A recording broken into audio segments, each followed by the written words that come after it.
Pero lo interesante es que cuando nosotros estudiamos la Biblia, voy a empezar con el capítulo 29, a donde lo dejamos nosotros, ¿no? Sabemos que el contexto de este capítulo o de la parashá entera no tiene que ver con los hijos de Israel, no tiene que ver con los levitas, solamente los hijos de Aarón. Pero desafortunadamente, y por cierto, gracias por venir a la Generación de la Torah, siempre, como estoy cerca, gracias por venir acá, estamos bien cerca. ¿Cómo te explico? El contexto, hay mandamientos, hay 613 mandamientos, en la Torah, ¿sí? 271 de esos 613 tienen que ver con el templo. Ahora, mediten en eso.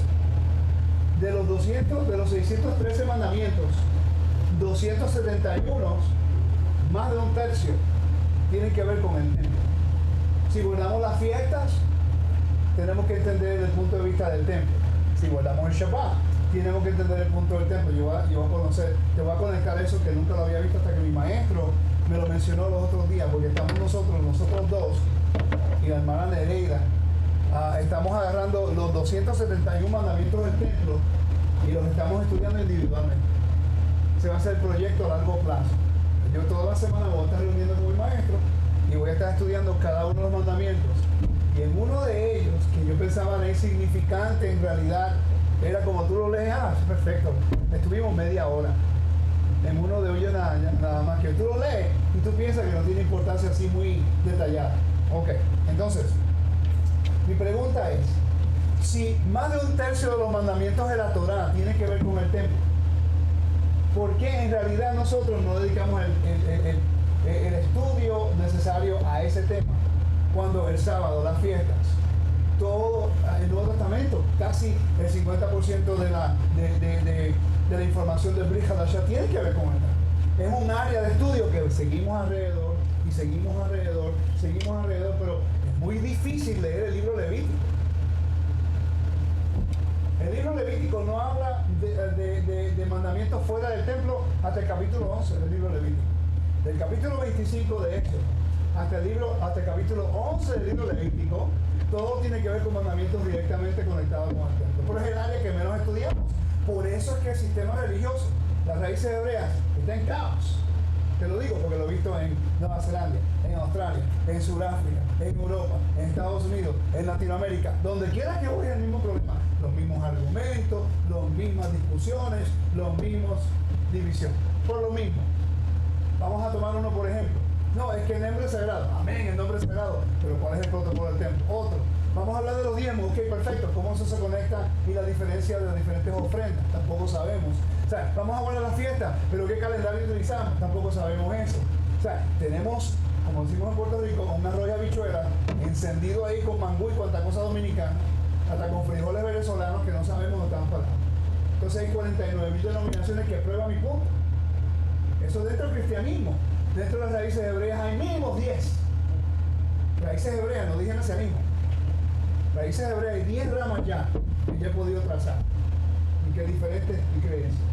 Hay una o dos que se están convirtiendo antisemitas, antijudíos, antitemplo, antisacerdocio, anti todo. Y ya ese error lo cometió Efraín en la Biblia. Lo mismo que hizo Efraín se está repitiendo ahora mismo. Se cambiaron las fiestas, se cambiaron el templo, se cambiaron el sacerdocio. No podemos seguir cometiendo los errores de nuestros padres, porque no queremos dedicar el tiempo a lo que hemos sido ordenados a estudiar. Es difícil, no es fácil. Tengo un año estudiando, todavía no sé. Estoy aprendiendo, tengo preguntas. Pero tenemos que considerar que esto es un poquito más profundo de lo que pensamos. La Biblia, 16 capítulos nada más en el libro de Éxodo, tiene que ver con el tabernáculo. 16 capítulos en el libro de Éxodo. Pero no estudiamos el templo y estudiamos el libro de Éxodo sin el contexto del templo. No tiene lógica. El libro entero del libro Levítico tiene que ver con el templo y el tabernáculo. Y los levitas y sacerdotes y los sacrificios y las ofrendas y el calendario. El libro del Número tiene un montón de capítulos también de eso. Deuteronomio capítulo 16 y 17 tiene que ver con el templo. Primera de Crónicas, casi 10 capítulos tiene que ver con el templo. El libro de Hebreos completo tiene que ver con el libro, con el templo y los sumos sacerdotes. ¿Okay? Los eventos de Yeshua, la mayoría de ellos ocurrieron durante el templo, la fiesta del Shabbat. El vocabulario del templo lo leímos hoy en Mateo 15. Tú eres la sal de la tierra. ¿Dónde se utilizaba sal? Para el servicio. Somos la luz del mundo. ¿Cuál es la luz? La menorá. Todo está conectado con el templo. Génesis 1 al 3 es un templo texto, un texto del templo. Entonces, si no entendemos, por cierto, Ezequiel 43 que ustedes leyeron, versículo 10 al 12 dice: hijo de hombre, muéstrale la casa, ¿no? Es interesante que se llama, el día de Pentecostés se llama que estuvieron en el aposento alto, ¿no? Pero no saben que el aposento alto es una expresión idiomática para el templo, porque es una montaña cósmica, ¿me están siguiendo? Entonces vemos el vocabulario repetirse de todo el tiempo, pero no lo consideramos porque no, en realidad no es algo que tenemos presente al frente de nosotros. ¿Me están siguiendo? Como no hay uno, no entendemos. ¿Okay? Yo espero que hoy alguna de la información nos pueda ayudar, pero antes de esto, ¿cuántos de ustedes han estudiado la genealogía de los hijos de Aarón? Esto es importante, porque uno de los argumentos, hay alguien en la puerta que quiere. Uno de los argumentos que yo siempre escucho es que no, que el sistema levítico ya fue anulado de acuerdo al libro de Hebreos. ¿Ok? Es que el problema es que el libro de Hebreos no le está hablando a los levitas, le está hablando a los sumos sacerdotes de los hijos de Aarón. Pero cuando entendemos la genealogía, yo pensaba que se iba a ver mejor, disculpen. ¿Okay? Aquí estamos viendo nosotros a Leví. Leví es el padre de los sacerdotes y los levitas. Leví tuvo 3 hijos: Gershón, Kohat, Merari. 3 hijos. Repita conmigo: Gershón, Kohat, Merari. Ahora, de esos 3 hijos, Kohat tiene unos hijos. Y uno de ellos es Amram. De Amram sale Aarón, Moisés y Miriam. De Amram sale Aarón y Moisés y Miriam. Y de esa familia salen los hijos de Aarón. Están viendo que todos son levitas, pero solamente esta línea son los que son sacerdotes. Los 24 órdenes de servicio del templo en el libro Apocalipsis, capítulo 4 y 5, tienen que ver con el vocabulario de 1 Crónicas 24. ¿Está siguiendo? Entonces, cuando entendemos la genealogía, cuando leemos el libro de Hebreo, vamos al libro de Hebreo rapidito. Vamos a conectar una que lo otro. Bastante información quiero, yo espero que sea edificante para ustedes. Y cuando el templo sea reconstruido, se va a entender quiénes son del Eterno y quiénes no son. ¿Ok? Voy a hacer un comentario, pero bien ahí directo. ¿Ok? Yo espero que me entiendan.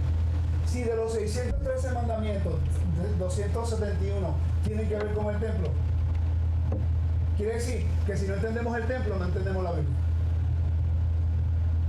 Straight up. Porque del templo es el trono, es donde él ha puesto sus pies, es donde él mora con su pueblo, es donde él ejecuta su soberanía. Es el de Zacarías 14, que dice que en la era mesiánica todos tendrán que subir a Jerusalén a guardar fiesta de tabernáculos. No, un momentico, no entiendo. Tabernáculos en el templo se tenían que hacer sacrificios, explíqueme eso. Pues.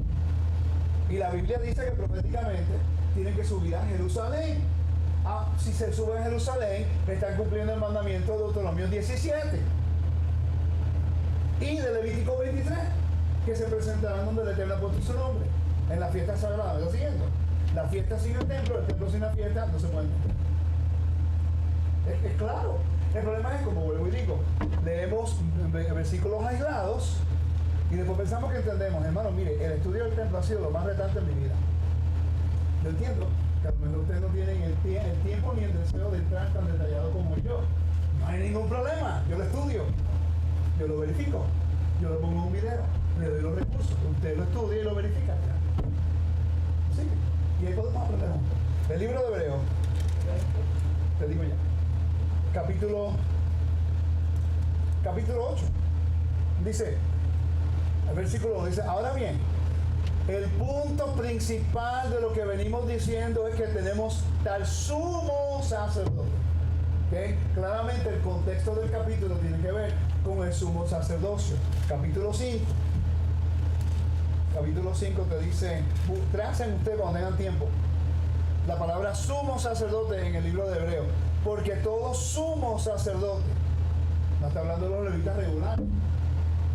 Pero si tú le preguntas, y quiero hacer unos comentarios, pero no quiero, por favor, que piensen que estoy tratando de minimizarlos a ninguno de ustedes.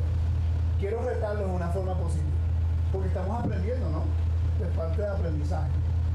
Pero es injusto tener argumentos de un tema que no estudiamos. No tiene lógica. Vamos a tener siempre el tug of war, como una soga, te paras allá y acá y estamos argumentando a ver quién es el más fuerte. Hermano, la palabra no es así. La palabra es establecer un orden para que podamos entender. ¿Sí? Entonces, aquí vemos que la genealogía de Aarón es que tiene a Eleazar y Tamar, tenía a los otros dos hijos que murieron. ¿Por qué murieron? Porque entraron al lugar santísimo sin ser invitados. Estos son los hijos de Aarón, que fueron sancionados, fueron consagrados, fueron santificados para poder entrar, y cuando entraron, cuando ellos querían, murieron. Pero ahora todo el mundo religioso dice que yo puedo entrar al lugar santísimo. Teológicamente está erróneo. Ni el mismo Yeshua en la tierra, pongan atención que esto es importante, ni el mismo Mesías en la tierra podía entrar al lugar santísimo, aunque es el hijo de Elohim. Mira si la orden y la autoridad de la Torah es tan poderosa que Yeshua nunca, en el tiempo que estuvo en la tierra, nunca, ni después que resucitó a los muertos, él dijo, ok, ya yo resucité, ya eso fue abolido, muchachos. Vamos a agarrar, vamos a entrar dentro y decirle a todos los sacerdotes que ellos fue abolido y que se salgan, que yo voy a entrar al lugar santo. Yeshua hizo eso. Entonces, ¿por qué pensamos nosotros que podemos? Porque no entendemos el tema. Entonces, cualquier cosa lógica que sale del púlpito lo repetimos. Seguimos repitiendo lo mismo, hasta las canciones. Enter the Holy of Holies. Una melodía bella, pero está teológicamente correcta. Y cuando yo traje esa corrección a unos cantantes en un Sukkot, por poco me pegan. Es increíble. No estudian en el templo, solamente cantan. Y cuando le traje la corrección diciéndole, yo pienso que la letra que estaba utilizando teológicamente está incorrecta, olvídala. Es como si empecé a escuchar yo excusa como si fuéramos bautistas pentecostales. Y yo dije, claramente el cuerpo del Mesías todavía está inmaduro, todavía está inmaduro, todavía está inmaduro. Todos nosotros estamos aprendiendo y es parte del desarrollo. Así que, entonces, el libro de Hebreos está hablando en un contexto a una persona de una familia, a los hijos de Aarón, los sumos sacerdotes. Repitan conmigo, los hijos de Aarón, los sacerdotes, que son hijos de Aarón, que son hijos de Amram, que son hijos de Cohat, que son hijos de Leví. Usted estudia la genealogía nada más y la Biblia se aclara, porque ahora sabemos quién es la audiencia y a quién le está hablando. ¿Me sigue, no? Si yo digo la familia Cortés, si su apellido no es Cortés, no se está dirigiendo a usted. Pero si hay como 15 Cortés en la audiencia, todo el mundo va a pensar que es la familia Cortés, todos los que están aquí.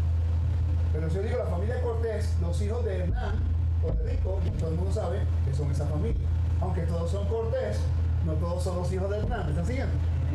Es lo mismo. Entonces, continuamos. Next. ¿Es este one?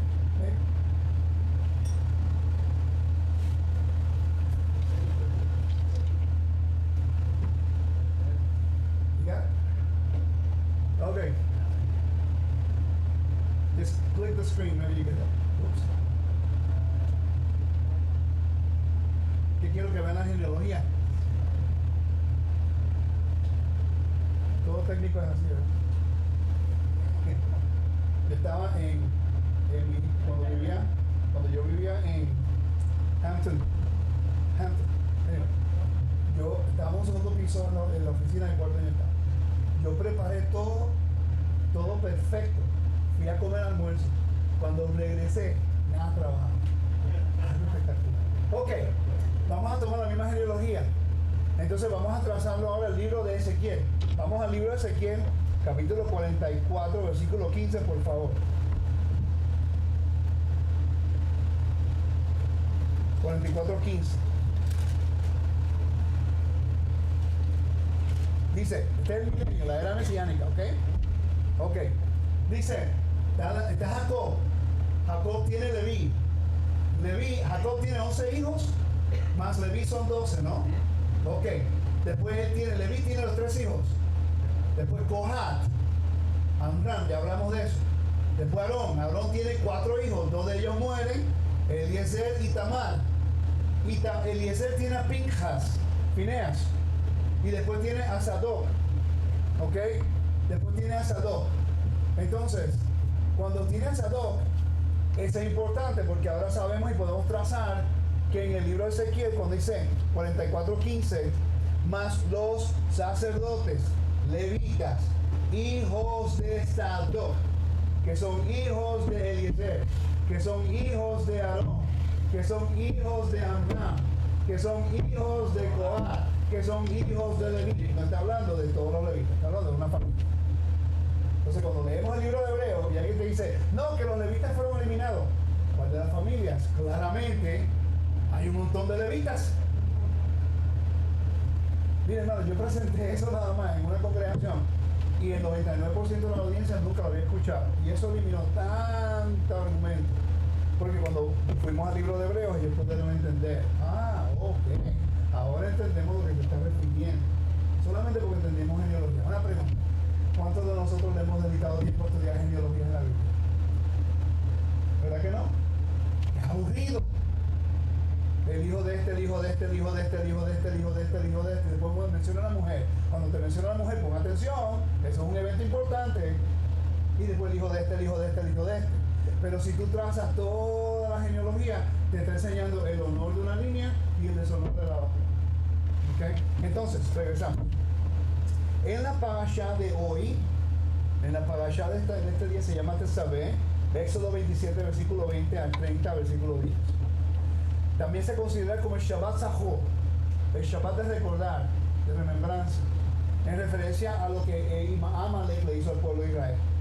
En la lectura tradicional se recuerda que este Shabbat es un Shabbat de recordar lo que hizo Amalek cuando iba matando a las personas que no se podían defender a la parte trasera del campamento. Ok.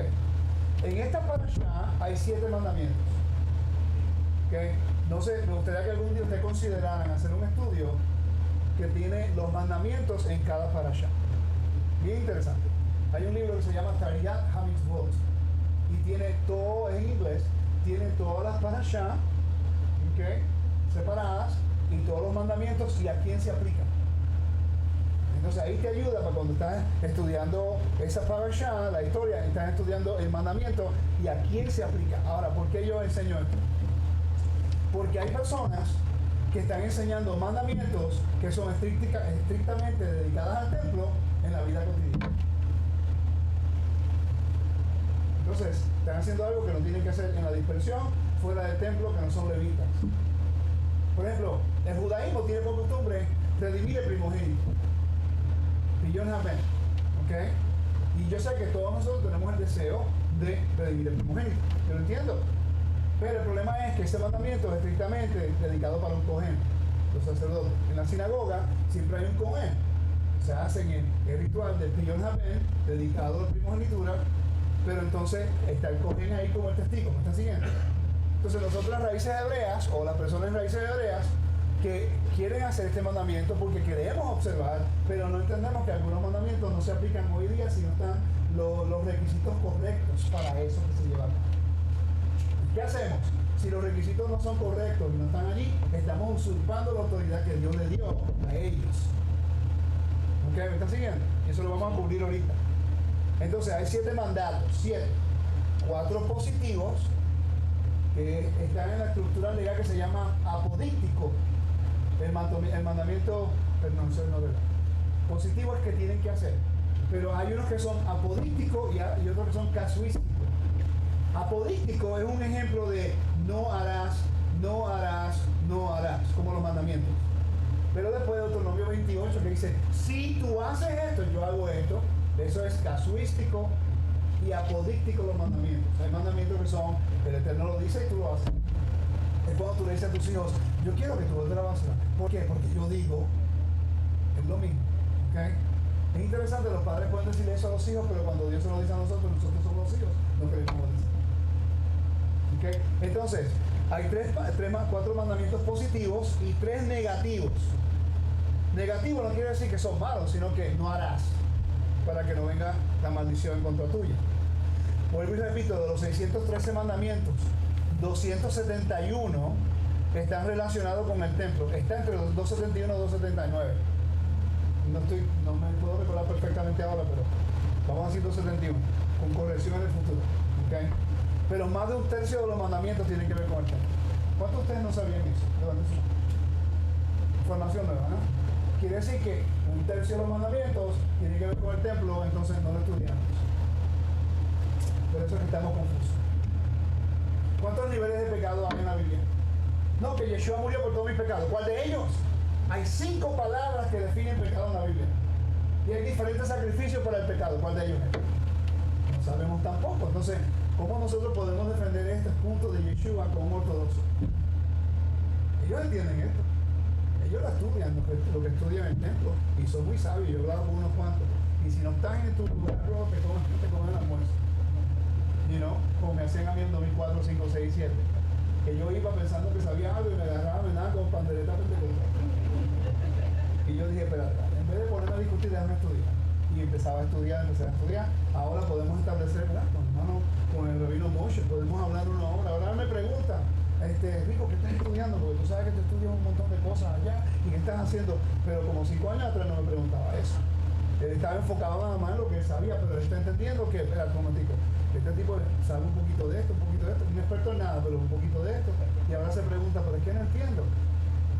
Él está estudiando cosas que solamente ciertas personas están estudiando en Israel. Ahora está empezando a preguntar. Tenemos que tener respuestas correctas, porque entonces después no podemos honrar al Mesías como debemos. Ok, especialmente Pascua. Pascua viene. Oye, yo mi Pascua. Sí, una tipología de Pascua. Pero es que el cordero de Pascua no es para perdón de pecado. Una persona que estudia el templo sabe eso. El cordero de Pascua es para redención. El de perdón de pecado ocurre en Azazel. El Azazel en el día de expiación. ¿Cómo podemos reconciliar? Porque Yeshua sí perdonó nuestros pecados.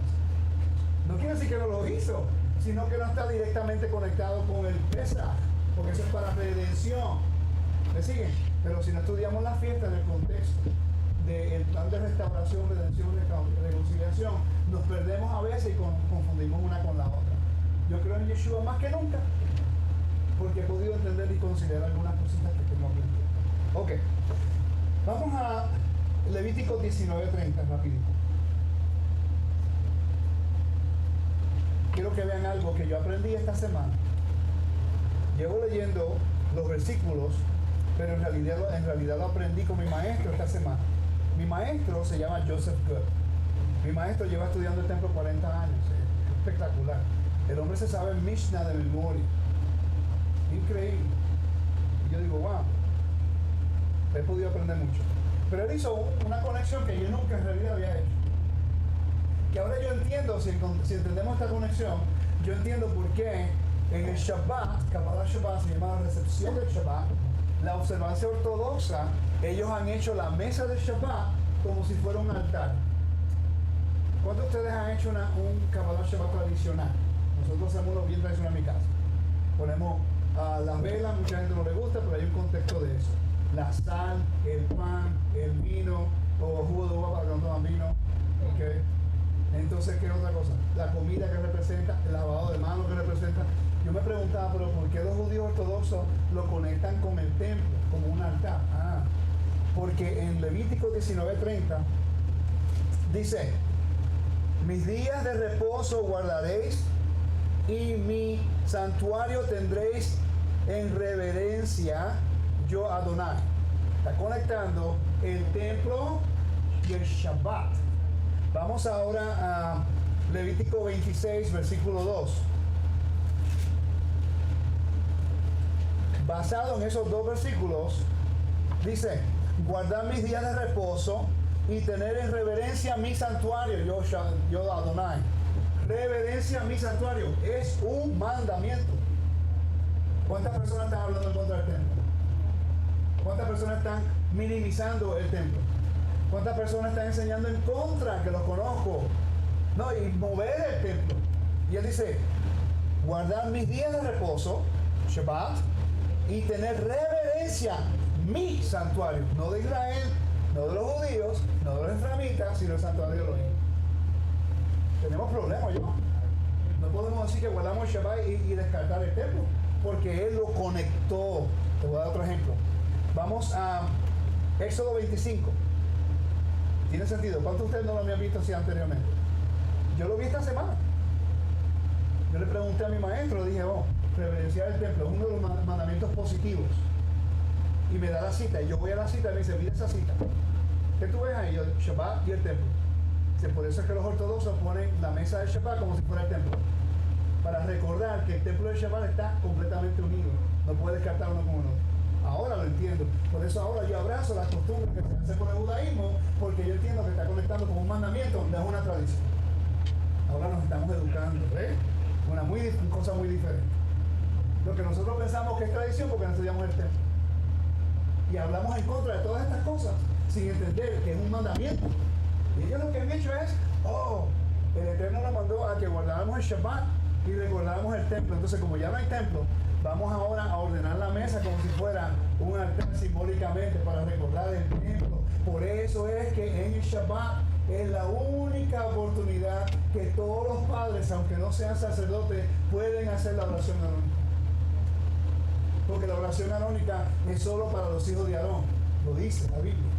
Pero en el Shabbat permite que todos los padres hagan la oración. No la pueden cantar, porque cantarla solamente es reservada para los Kohanim. Pero pueden decirla a los hijos de Israel, bendecirlo. Qué interesante, ¿verdad? Porque ellos no pueden romper el mandamiento. Es que el Shabbat está conectado con el templo. Y para recordar y reverenciar el templo, esto es lo que vamos a hacer. Porque la función de Israel siempre fue ser una nación de sacerdotes. Eso es lo que el Eterno siempre quiso. En el Shabbat es el microcosmo de eso. ¿Tiene sentido, no? Ok. ¿Qué yo dije? ¿Éxodo qué? Ok. Éxodo 25 comienza la construcción del tabernáculo, ¿no? Y ahí lo dice. Después, el versículo 10 del capítulo 25, el arca del testimonio. El versículo 23, la mesa de presentación. El versículo 31, el candelero de oro. El capítulo 26, el tabernáculo. El capítulo 27, el altar de bronce. El capítulo 27, versículo 9, el atrio del tabernáculo. Estoy leyendo esto a propósito.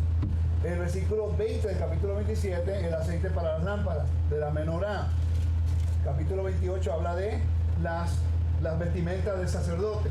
El capítulo 29 habla de la dedicación y la santificación del sacerdote, ¿no? Y el capítulo 30 habla acerca de el altar del incienso, el dinero del rescate, en el versículo 11, la fuente de bronce, en el versículo 17, capítulo 30, el aceite de la unción y el incienso, en el versículo 22, el capítulo 31 te habla del llamamiento de Bezaleel y Aholiab, pero termina el versículo 12 al versículo 17 con el Shabbat. ¿Me siguieron? Lo mismo que leímos en Levítico, en los dos capítulos 19 y 26, Éxodo te lo enseña cuando el Eterno dice, vas a construir un tabernáculo. Por cierto, terminó el Shabbat del monte Sinaí y comienza el tabernáculo. La construcción del templo termina con la señal del pacto y después va la vaca roja y después volvemos a construir lo del templo. ¿Me están siguiendo?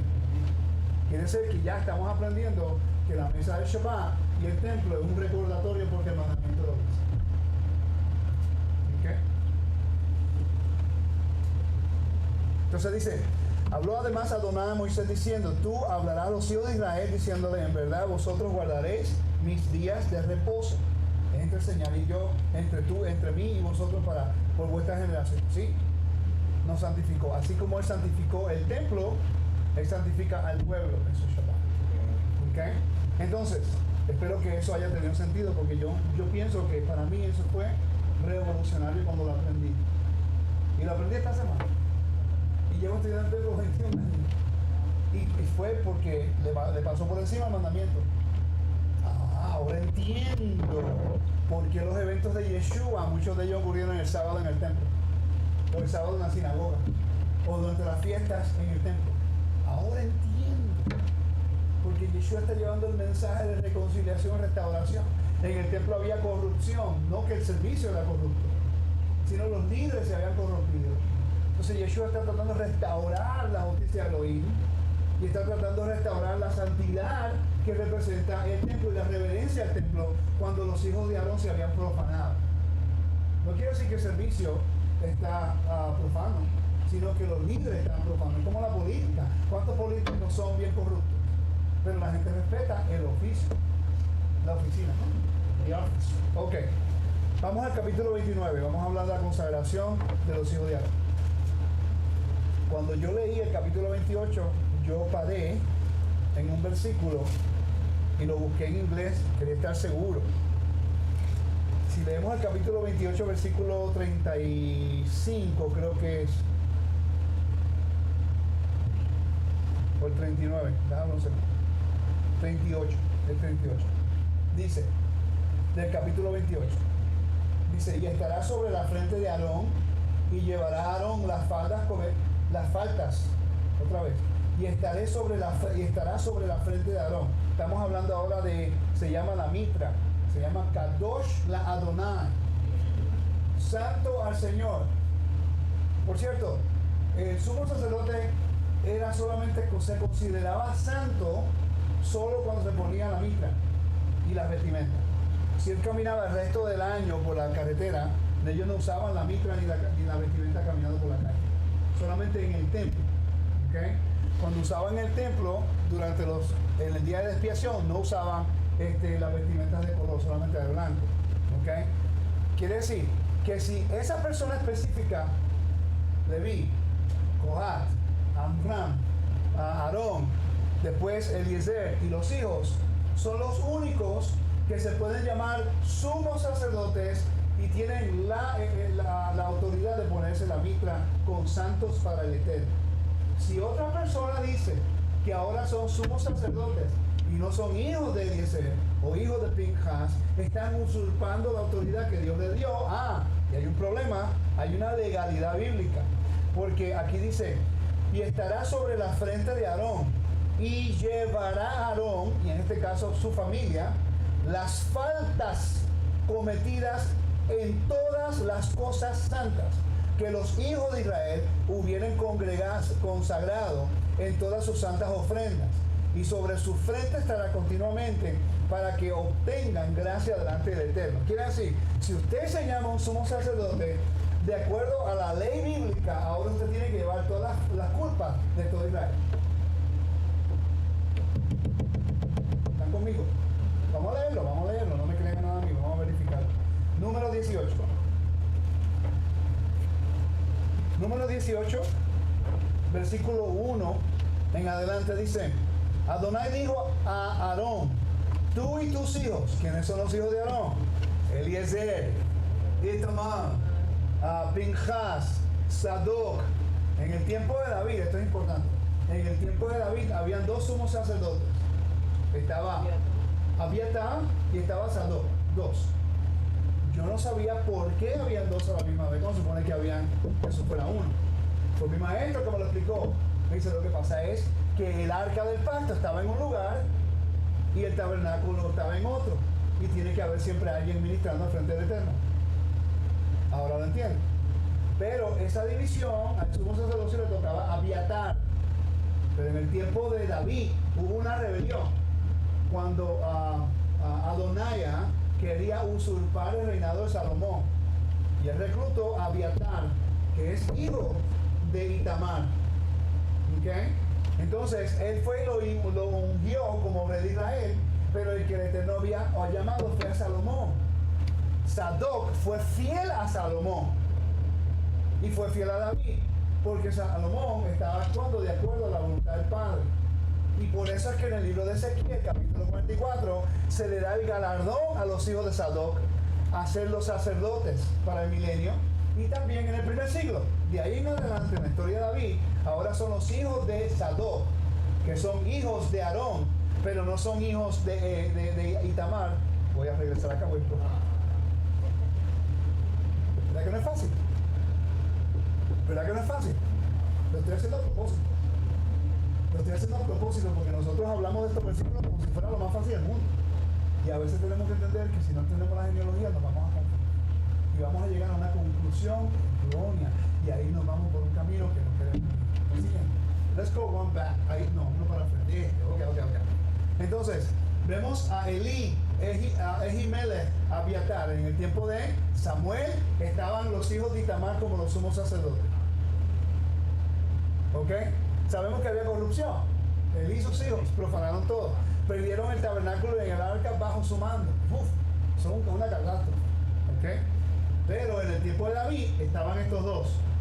Por la lealtad de Sadoc, por ser fiel a David, el Eterno le dice, de ahí en adelante, ahora no son los hijos de Itamar que van a ser los sumos sacerdotes.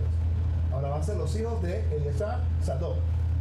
Y lo vemos que eso es verdad en Ezequiel 44. Y te lo dice.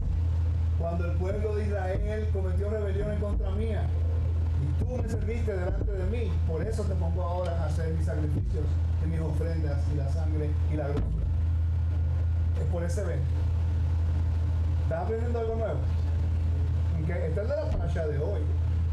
Okay. Eso es lo bueno de cuando estudiamos el templo, por lo menos lo más básico, que ahora podemos estudiar una parasha, que en realidad no se aplica a ninguno de ustedes si no son sacerdotes.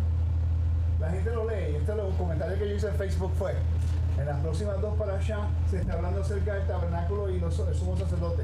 Para todas las personas que descontinuan lo dije, porque está ocurriendo mucho en la raíz hebrea, en inglés, específicamente en inglés, wow, es impresionante. Los que descartan el templo del sacerdote, ni se preocupen de leerlo. Bríncale por encima, pues.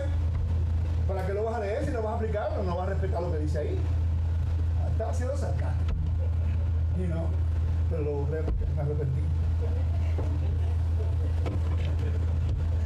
Ok. Es que a veces nosotros en nuestros deseos y la falta de contexto en algunas cosas reaccionamos. Y esto es común, que me pasa a mí muchas veces. ¿Ya entendimos la genealogía? Dígame que sí, por favor. Uno nada más. ¿Quiere que lo repita? ¿No? ¿Estamos bien? Número 18, dice, Adonai dijo a Aarón, tú y tus hijos, y la casa de tu padre. ¿Quién es la casa del padre de Aarón? ¿Quién es la casa del padre de Aarón? Leví. Volver de nuevo. Ok. Está Leví, está Gershon, Kohath, Merari, Amram, Aarón, los hijos de Aarón. Ok. Cuando dice la casa de tu padre, está hablando Leví. Dice, la casa de tu padre contigo, llevaréis el pecado del santuario.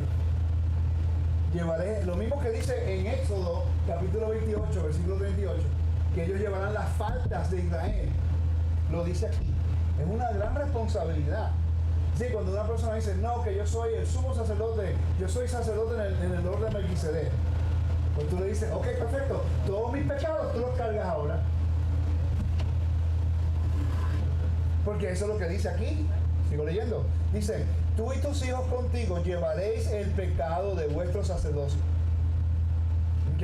La gente tiene que pensar 3 veces antes de decir que somos sacerdotes. Yo estuve en un lugar donde una hermana me confrontó, no fue muy respetada, no fue muy respetuosa. Ella estaba entre ceja por ceja que ella era un sumo sacerdote del orden de Melquisedec. Y yo, bueno, ok, perfecto, estamos hablando. Y como ella es casada, pues yo no, ¿sabes? Tengo que tener mucho cuidado, mucho respeto. Pero entonces ella me bajó bien fuerte porque no estaba de acuerdo con ella. Ese es el problema. Estoy de acuerdo con ella, pues enseguida me insulta. Okay. Y yo tuve así. De decirle, bueno hermana, si usted quiere, porque en el antiguo Medio Oriente solamente prostitutas en los templos eran sacerdotisas. En el templo de Israel no habían sacerdotisas.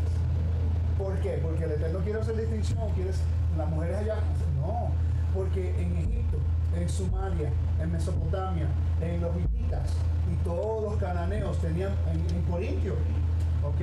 Afrodita se dice, Afrodita, en Acocón, tenían templos y dentro de los templos había mujeres sacerdotisas que eran prostitutas del templo. Ezequiel habla acerca de esto, ¿ok? Entonces, el Eterno cuando establece su templo dice, ok, las mujeres de Israel no pueden pasar hasta cierto lugar. ¿Por qué? Para proteger su honor. Él quiere que cuando la gente vea el templo de Israel y no vea mujeres allá en el templo donde se hacían los sacrificios, proteger el honor para que nadie diga que las mujeres de Israel son prostitutas del templo. Si la hermana pues quería entregarse a decir que ella es sumo sacerdote ahora, no me quisiera. Y yo estuve así. Y yo dije, no puedo decir eso. Pues se fue enojada conmigo porque yo no estaba de acuerdo con ella. Y yo me volteo a mi amigo y le digo, el problema es que yo no me atreví a decirle que solamente las prostitutas de los templos eran sacerdotes en el Antiguo Mundo.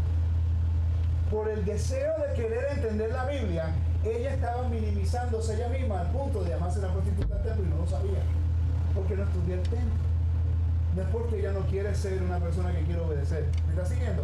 Sino que en la ignorancia de no entender el contexto estaba usurpando una posición que en el momento cuando la Biblia dio ese mandamiento solamente se asignaba a hombres por la razón de lo que en las culturas representaba. ¿Me está siguiendo? Yo tuve que aprender en ese momento a entender que ella no está tratando de ser ofensiva a propósito. Ella está siendo celosa con lo que conoce en ese momento. Y eso me cuesta a veces, porque no todo el mundo está en los mismos lugares. Estamos aprendiendo el proceso. Entonces uno tiene que medir dónde estamos y uno ministrarle dónde está esa persona. Eso es común. ¿Okay? Pero seguimos aprendiendo, ¿verdad? Entonces dice el versículo 2. Y tus hermanos también, la tribu de Leví. Ok, entonces, ¿a quién está hablando aquí? ¿Los hijos de Aarón o no? Voy a leer de nuevo. Y a tus hermanos también, la tribu de Leví, la tribu de tu padre. Mira, si tienes genealogía, ok. El versículo 1, me estoy quedando aquí un poquito de tiempo porque es importante. Si no fuera importante, y eso fue, yo creo que estaba conmigo, o no sé dónde estaba, que yo dije, ¿cómo yo puedo presentar esta información para que puedan captar lo que estoy tratando de decir? Y se me ocurrió a lo último añadir la genealogía. Y solamente le dediqué como algunos 15 minutos, pero cuando terminé el estudio, me dijeron que el entendimiento de la genealogía fue lo que ayudó a entender más. Entonces, pues por eso estoy enfocándome lo más que yo puedo, ¿ok? Ok. El versículo 2 dice, voy a leer unido. Adonai dijo a Aarón, ya sabemos de quién está hablando, ¿no? Tú y tus hijos, ¿quiénes son los hijos? Mira la genealogía. Ok, esos 4, y 2 de ellos mueren. Ok. Entonces, sigue leyendo. Estos son hijos de Aarón. Ok, perfecto. Exacto. Dice, llevaréis el pecado del santuario, tú y tus hijos contigo llevaréis el pecado de vuestro santuario, sacerdocio. Y a tus hermanos también, la tribu de Leví. ¿Quiénes son esos? Mira la genealogía. Gershón, Koham, Merari. Están todos los hijos, los otros hijos de Moisés, los hermanos de todo eso. ¿Ok? El versículo 2 está hablando a todos los que no son hijos de Na, que son cortes de otra línea. ¿Ah? Exacto. ¿Ok? Dice, la tribu de tus padres haz que se acerquen a ti, se junten contigo y te servirán. Tienen una función, tienen un rol. Y tú, tus hijos contigo, serviréis delante del tabernáculo de testimonio. Y esto es un mandamiento. Dice, y guardarán lo que te ordenes, lo que tú ordenes, y el cargo de todo el tabernáculo, mas no se acercarán a los utensilios santos ni al altar, para que no, ellos sí.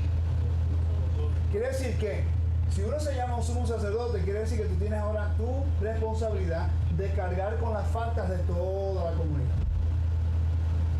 ¿Ok? Ahora entendemos por qué el evento de Osías. ¿Te recuerdas de Osías? Pobrecito, lo que quería era aguantar el arca cuando estaba cayendo. Pero esa no era la función. Aquí dice, mucha gente no entiende por qué murió. Aquí dice que todos los que toquen las cosas santas, si ese no es tu trabajo, mueres. Es un mandato, la intención fue buena. Yo estoy seguro que va a estar en el reino. Sino que de acuerdo a las leyes de santidad y usurpación, él hizo, aunque tiene buena voluntad, murió. Ustedes nunca han estudiado los mandamientos que tienen que ver con el tiempo, con el templo, que era la penalidad de la muerte. ¿Cuántos nunca han hecho ese estudio? Háganlo. Nos va a cambiar nuestra mentalidad completamente. El miércoles nada más estaba estudiando con mi maestro y pudimos cubrir como 6 mandamientos nada más que tenían que ver penalidad de muerte si el templo estuviera vigente. Y eso da miedo. Quiere decir que esta gente tenía que guardar la santidad. Es como decir, yo siempre uso este ejemplo, que no los conozco ustedes muy bien, pero vamos que yo voy a su casa y me invitan. ¿Okay? Y yo pues entro por la puerta y me siento donde yo quiera. Le critico su comida, me siento en la silla preferida a usted, enciendo y apago el televisor cuando yo quiera, después me voy caminando por los cuartos y veo la cama donde ustedes duermen como matrimonio, ¿sí? ¿Ok? Y vengo y me doy un baño en su baño y me acuesto a dormir. No soy familia, soy extranjero visitando, que por gracia me permitiste entrar a la casa. ¿Cuánto tiempo yo voy a durar en tu casa? Ella no tiene misericordia, ella empezó, no, es como que, bueno, ¿verdad? Eso es falta de respeto, ¿verdad que sí? ¿Verdad que falta de respeto?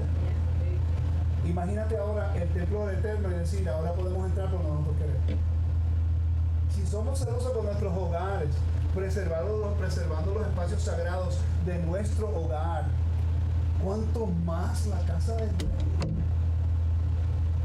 Eso es lo que nos enseña orden. Continuamos, dice, versículo 3. En Números 18. No empezamos con la palabra todavía.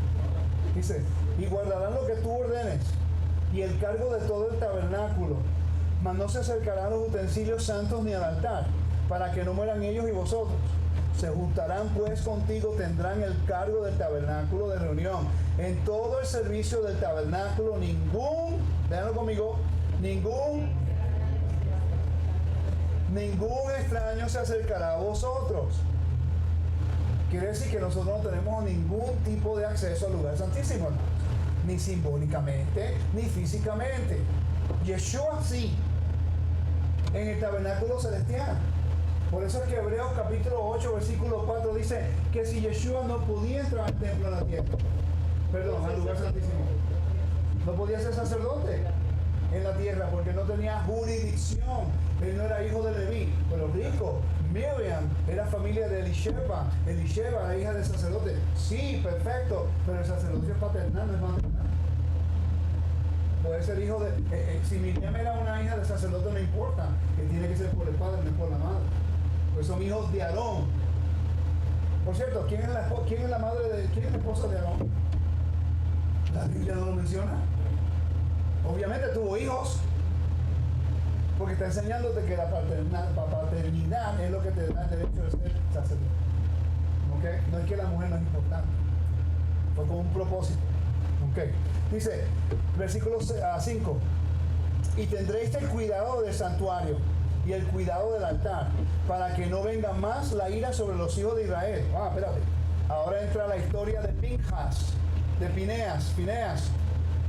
¿Por qué Aarón y Moisés no mataron a Cosbi y a Zimri cuando las doncellas de los ismaelitas vinieron y se acostaron con ellos? Porque era el trabajo de ¿quién? De Fineas. Fineas estaba encargado de la puerta y de la guardia del templo, del tabernáculo. Quiere decir que el trabajo de defender la santidad del tabernáculo no le pertenecía en ese caso a Moisés y Aarón. Ese era el guardia del templo. Por eso había 24 órdenes de guardias en el templo. 3 sacerdotes y 21 que eran levitas. ¿Ok? Ahora entendemos por qué lo hizo. ¿Y por qué el Eterno hizo un convenio de paz con él? Porque él preservó la santidad del tabernáculo. Porque si él no lo hacía, Pinhas moría. Él moría. Como que está teniendo sentido ahora, ¿no? ¿Quieren ser sacerdotes? Viene con responsabilidad. Y tendréis el cuidado del santuario, el cuidado del altar, para que no venga más la ira sobre los hijos de Israel. Porque he aquí que yo he tomado, oigan esto, yo he tomado a vosotros, hermanos, a vuestros hermanos, los levitas, de entre los hijos de Israel, dados vosotros en don de Elohim. ¿Quién le dio regalo a ellos? ¿Quién le dio regalo a los hijos de Aarón? Quiere decir que los levitas son un regalo a los hijos de Aarón para que los levitas puedan asistir al servicio. Es un regalo. Los regalos de Dios son irrevocables, ¿no? Entonces, ¿por qué dicen que ya Dios eliminó el sistema levita? cuando es un don? ¿Qué usted haría si usted le da un regalo a su amiga o a su hermano, no sé, de la familia, si son familiares? Pero le da un regalo y ella lo rechaza. O usted le da un regalo y él quiere usurpar ese regalo y quitárselo. Vamos a un extremo. Él sabe que usted le dio regalo y él no la pasa a usted. Y le quitó el regalo de ella para una afrenta a su autoridad. ¿Cómo usted se va a sentir? ¿Verdad? Si el Eterno le dice a esta gente, te voy a dar un regalo, yo garantizo que yo soy tu herencia, yo soy tu heredad, y yo te he puesto esto para hacerte trabajo. Hazlo bien, si no te mueres, pero yo te voy a defender. Y de repente ahora, nosotros en la dispersión, que llegamos ayer a las raíces de Hebrea, decimos, no, ya ellos fueron eliminados, ahora yo soy sacerdote. Cuando eso es un regalo del rey. ¿Usted no cree que hay un problema con eso? Legal, esto es un caso legal. Versículo 7 dice, mas tú y tus hijos contigo guardaréis vuestro sacerdocio en todo lo relacionado con el altar, el velo, adentro, y ministraréis. Yo os he dado el don, el regalo del servicio de vuestro sacerdocio, y el extraño que se acerque morirá. Ahí se fue ajuste toda la raíz hebrea. Cuando hubo una reenactment, how do you say reenactment in Spanish? Un ensayo del altar que se construyó de práctica el último día de Hanukkah en Jerusalén. Yo estuve, okay. Nosotros vimos en Jaffa Gate. Antes de irnos fue o el altar o por ese día, no recuerdo. Pero estuvimos allá en diciembre. Okay. Ellos estaban haciendo un ensayo recordando lo que pasó con los macabeos cuando restauraron el altar. Todo el mundo cristiano y mitad de las raíces hebreas pensaban que eso era un altar verdadero. Y las cosas que yo leía en Facebook, eso no fue uno verdadero. Yo decía, por favor, dejen de estar hablando esas cosas porque esto no es un altar verdadero. Una, tiene que ser en un lugar específico. Dos, tiene que ser por los sacerdotes. Tres, tú no puedes manipular la sangre de un animal a menos que sea un sacerdote. Cuatro, no ocurrió en el lugar correcto. La gente no le interesaba. Hablaban, y yo conozco un montón de ellos que son raíces hebreas. No, que eso elimina el trabajo de Yeshua. Esa es la ignorancia que no entendemos.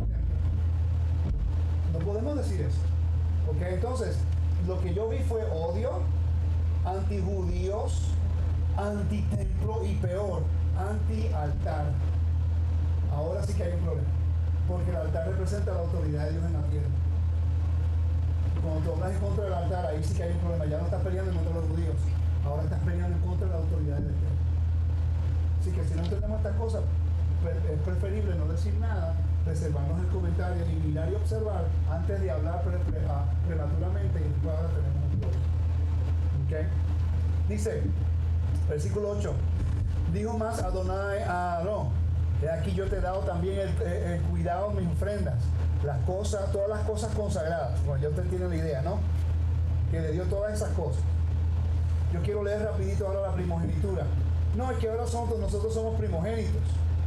Bueno, entonces vamos a leer el capítulo 8 de Números, versículo 18. 8:18.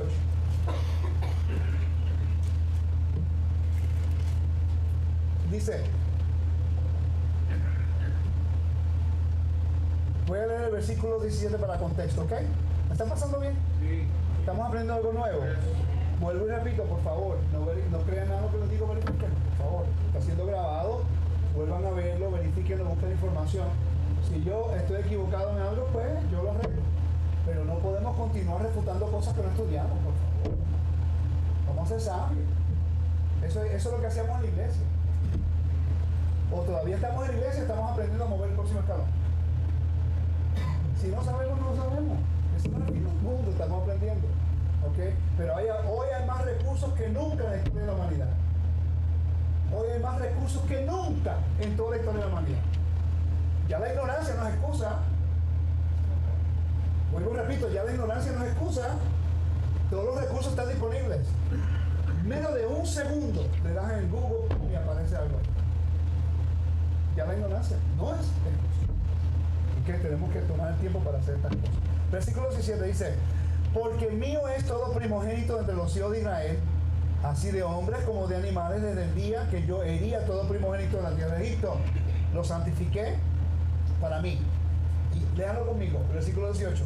Y he tomado a los levitas en lugar de todos los primogénitos de los hijos de Israel. Y yo he dado el entón, ¿a quién? A los levitas, a Aarón y a sus hijos, entre los hijos de Israel, para que ejerzan el ministerio de los hijos de Israel en el tabernáculo de reunión y reconcilien a los hijos de Israel, para que no haya plaga. Oigan esto, para que no haya plaga en los hijos de Israel al acercarse los hijos de Israel al santuario. Quiere decir que en el momento que el altar sea rededicado y gente de las naciones quieran acercarse al santuario, van a morir. Y ya es un mandamiento. Porque ya aquí la buena intención no es por gracia ahora es conocimiento. ¿Me sigue? Este no es un tema muy común, este no es un tema que tampoco es muy agradable a la gente. Queremos entender la Torah, pero no queremos entender la legalidad bíblica. Esto es serio, hermanos, por favor. A mí me da un miedo hacer algo que yo pueda dirigir a una persona incorrectamente.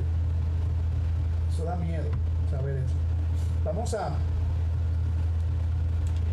número 18-20 y después entro en la parasha. 18-20, número 18-20. Dice, Adonai dijo a Aarón, ¿quién dijo? De la tierra de ellos no tendrán heredad, ni ellos tendrán, el 19. Todas las ofrendas elevadas y las cosas santas que los hijos de Israel ofrecieron a Adonai, les he dado para ti, a los hijos de Aarón, y para tus hijos y para tus hijas contigo, por estatuto perpetuo. Pacto de sal. Pacto de sal, nadie lo puede romper, hermano. Eso es legal. El que diga que el sistema levítico ya ha sido anulado, está llamando a Dios un mentiroso. Porque hizo un pacto de sal. Han podido estudiar los requisitos de un pacto de sal del antiguo mundo, muy importante. El reinado de David, pacto de sal. ¿Okay? El sacerdocio, pacto de sal. Nadie lo puede romper. ¿Okay? Porque hubo juramento y el Eterno usó su nombre para garantizarlo. Porque él dice yo. Y Adonai dijo, yo soy tu parte y tu heredad en medio de los hijos de Israel. Y he aquí yo he dado a los hijos de Leví todos los diezmos en la tierra por heredad. El ministerio quiere decir que en este caso estamos viendo que el Eterno se convierte en la heredad de los hijos de Leví y de Aarón. Que por eso es que no hay una herencia de la tierra. Había tierras levíticas, ciudades levíticas, pero no una heredad de tierra. ¿Ok? Estamos claros, ¿no? Especialmente lo de la primogenitura. Porque muchas personas dicen, no, somos hijos de José, ahora tenemos una primogenitura. No, ya eso dejó en el desierto, digamos. Los apóstoles, en este caso, cuando fueron escogidos, ellos podían entrar al templo hasta cierto punto. Ellos podían ir al atrio de las mujeres, al atrio de Israel, pero no podían entrar al lugar donde los levitas y los sacerdotes estaban. No tenían la autoridad para estar ahí. Hay diferentes, es como decir, ellos podían, estamos fuera, acá, después ellos podían entrar solamente hasta aquí, hasta donde está el baño. Ya esta área era el área de los levitas y aquí esta área más alta vendría siendo el área de los sacerdotes. Tenían acceso hasta ciertos perímetros nada más. Entonces los levitas tenían acceso hasta aquí nada más. Habían 3 escalones, ellos no podían pararse allá. Ellos se podían parar a todos los lugares acá, pero en esa área no. Entonces los sacerdotes podían hacer el servicio en el altar aquí, pero solamente uno podía entrar al lugar santísimo. Entonces estaba todo el mundo, todo Israel, después los levitas, todo el mundo estaba afuera, todos los israelitas, incluyendo las mujeres, después los hombres israelitas, después los levitas, después los sacerdotes y solamente el sumo sacerdote. ¿Le contesté la pregunta? Entonces sí, hasta cierto lugar podían. Los discípulos todos podían entrar. Ahora, yo pienso que Juan era un sacerdote. No Juan el Bautista, sino él también sacerdote. Pero Juan el apóstol. ¿Okay? Todo lo que él escribe es con el templo. Eso es mi opinión, lo podemos verificar. Si él era un sacerdote, podía entrar hasta cierto lugar. Si era levita, no podía estar en el lugar de los sacerdotes. ¿Okay? Porque ahí van unos perímetros específicos. ¿Okay? Ahora, Juan el Bautista, él podía estar hasta el lugar donde estaban los sacerdotes. Él era hijo de Aarón, pero no era de la línea para los sumos sacerdotes. ¿Está siguiendo? Pero era hijo de Aarón. Ok. Yeshua es el sumo sacerdote en el cielo, pero no puede ser sumo sacerdote en la tierra. Hebreo lo dice. ¿Ok? Porque solamente la autoridad fue dada a ellos en la tierra. Ahora, ¿por qué esto es importante? Ahora entramos en el capítulo 29 del libro de Éxodo. ¿Cómo voy de tiempo? ¿Voy bien? Ya cubrimos la qué. Cubrimos la genealogía. ¿Ok? Cubrimos la legalidad a quién le pertenece el servicio. Y la penalidad por si usurpas esa autoridad. Ahora, vamos a buscar ahora el ritual de transición que ocurrió para que ellos pudieran ejercer su sacerdocio. En otras palabras, hay unos, si usted va a ser abogado, vimos nosotros un video de un joven en Puerto Rico que pasó la revalida. Y lo primero que se puso a llorar a darle gracias a Dios. Pero ese no es el último paso. Él solamente pasó un escalón. Ahora tiene que eventualmente, no, los doctores no hacen un juramento. Interesante, ellos hacen un juramento.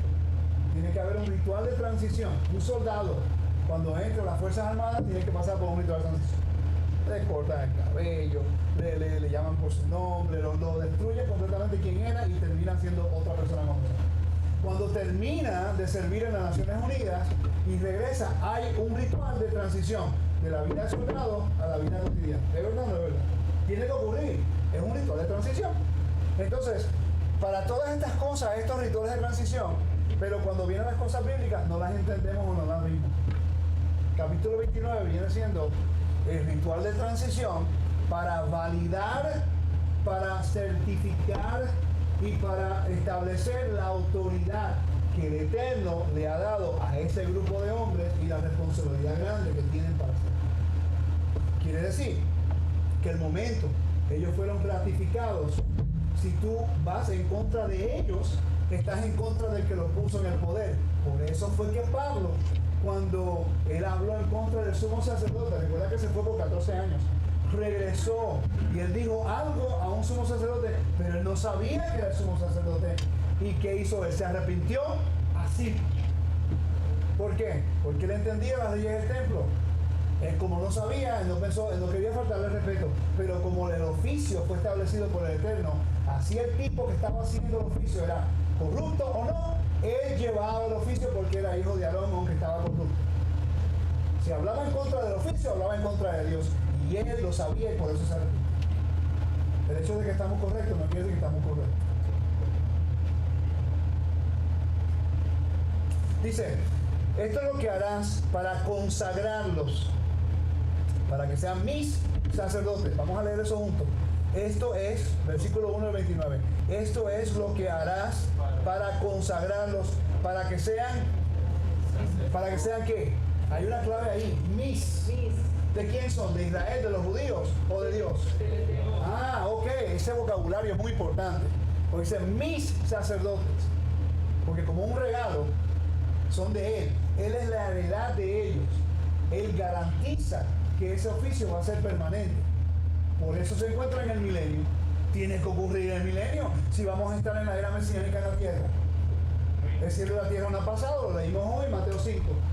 Y el cielo y la tierra pasarán hasta que todo esto se cumpla. Eso no ocurre hasta después del milenio, cuando la tierra va a regresar a ser el espacio sagrado. Y usted nota que en el libro del Apocalipsis, después del milenio, no hay templo.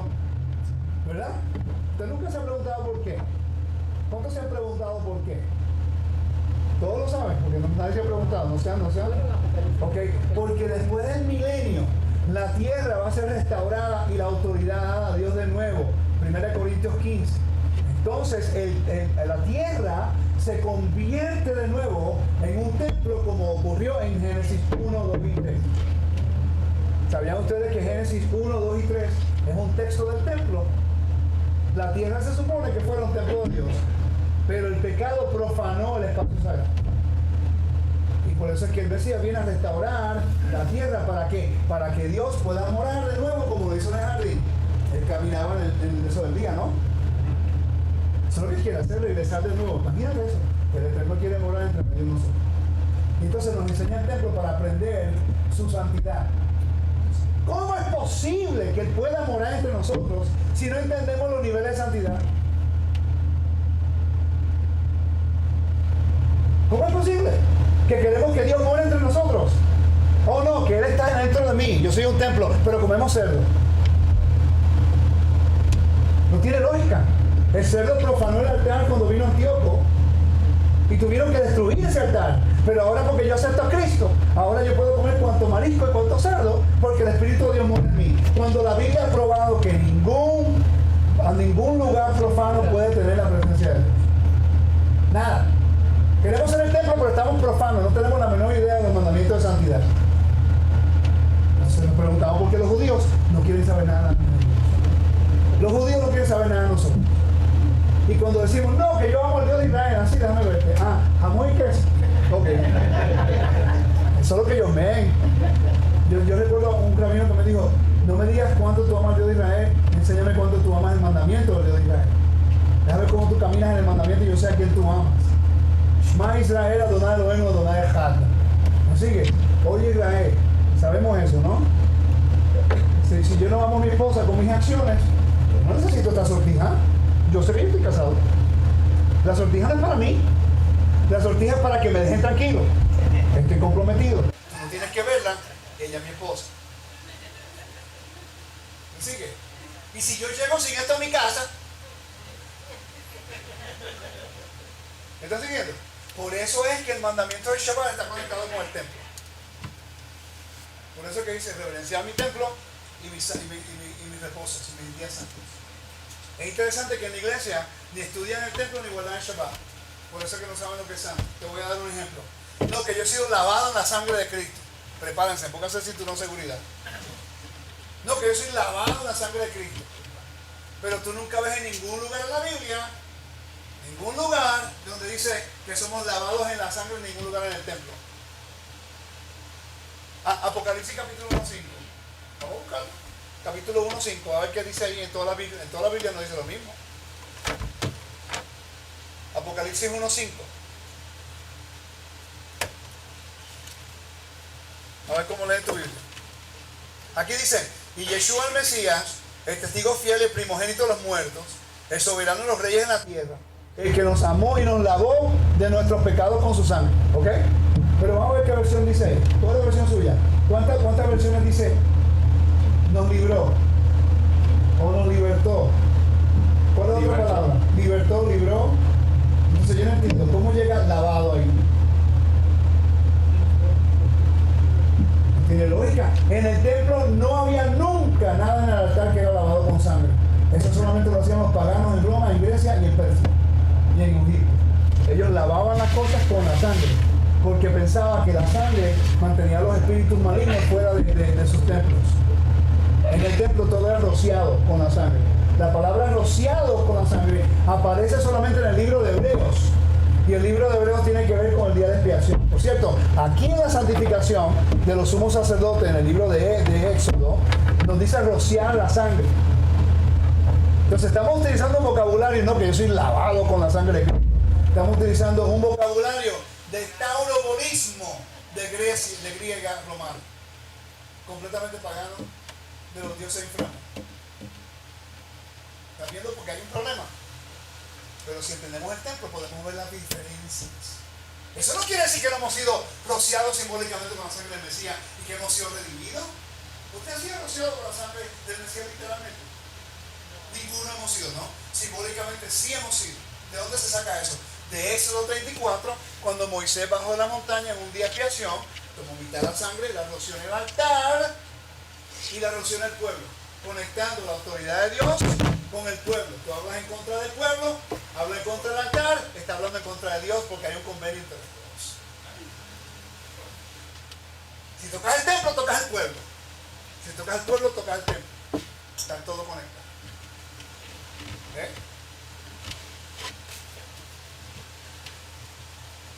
Dice, entonces habla acerca de las ofrendas que tienen que traer. Te voy a llevar a un lugar específico. Quiere decir que el versículo 1 al 6 se convierte en un ritual de transición. Versículo 6 dice, y pondrás la mitra sobre la cabeza y sobre la mitra pondrás la diadema santa. Luego tomarás el aceite de la unción y lo derramarás sobre su cabeza y lo ungirás. Ok, pregunta. ¿Quién podía utilizar ese aceite? ¿Cualquier persona podía usar ese aceite? ¿Por qué no? No solamente al sacerdote, pero después al rey. Quiere decir, los dos oficios importantes, the two offices, the most important in Israel, el sacerdocio y el reino, podían ser ungidos con ese aceite. Si una persona regular se ungía con ese aceite, estaba implicando que era ahora un sumo sacerdote de Aarón o un hijo de David. Estaba usurpando la autoridad. Moría. Yo estaba en una conferencia. Do you remember that, Johnny? MIA Conference. Una señora me dice, Rico, yo sé que tú estudias el templo. Un rabino de Israel me dio a mí la fórmula del aceite del templo. Oh, wow, sí. Ven, para que lo pruebe yo. Segura que esa es la fórmula del templo, el aceite. Ellos no hacen. Ella me decía sí, y yo no minimizando a la mujer, ¿ok? Pero es que no tiene lógica, porque el aceite se tenía que solamente ser manejado por el sacerdote y tenía que estar en el templo y nadie podía usarlo. Y yo como que, no, gracias, no está bien, disfrútelo.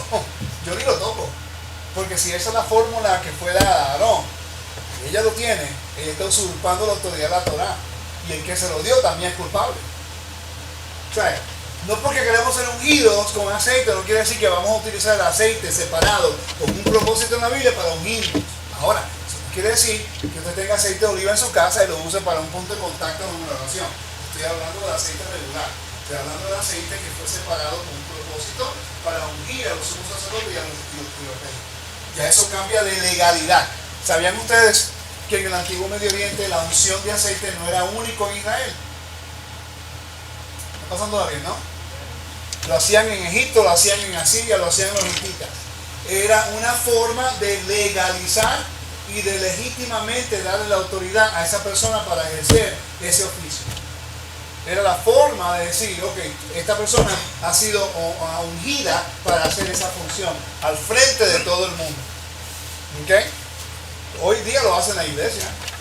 Ellos ponen las manos en la gente, le ponen aceite al frente de la congregación.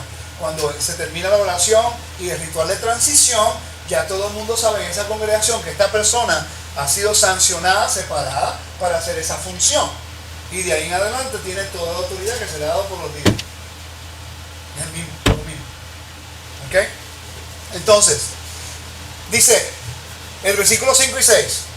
Aquí vemos que cuando le ponen las vestimentas y llevará a Aarón y a sus hijos a la puerta del tabernáculo de reunión y los lavarás con agua. La puerta, ¿qué puerta es? Se llama la puerta del este en el tabernáculo, pero en el templo era la Nicanor. Esta puerta que está aquí. ¿Están viendo acá? Esa puerta, la Nicanor. ¿Ok? Esa es la puerta que se tenía que llevar en el tabernáculo. La mujer que era acusada de infidelidad o de celo se llevaba ahí. La mujer que daba luz y terminaba su cuarentena llegaba ahí. Pablo, en Hechos capítulo 21, cuando fue a hacer el voto nazareno que requería sacrificios, fue aquí y después llegó acá, en este edificio acá. ¿Por qué Pablo entra al templo a hacerle unos sacrificios 28 años después que Yeshua murió y resucitó? Entonces claramente Pablo está escuchando a Santiago, a Jacob. Entonces, ¿por qué es que podemos leer en la Biblia, en el Nuevo Testamento, de que Santiago le dice a Pablo que haga un voto nazareno que incluye sacrificios, pero entonces nosotros hoy día no enseñamos el templo ni entendemos los sacrificios? Cuando ocurrió 28 años después de que Yeshua murió.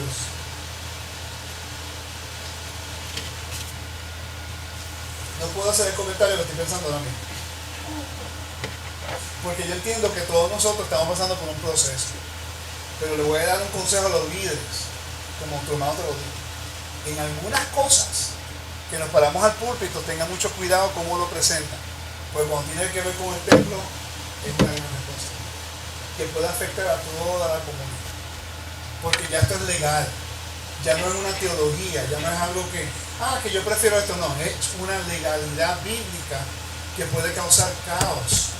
si no entendemos el orden, porque si él dice, ellos llevarán la culpa del santuario y de todo Israel, y nosotros usurpamos esa autoridad, nos ponemos allá, quiere decir que ahora tú vas a tener caos porque estás usurpando autoridad que no te pone.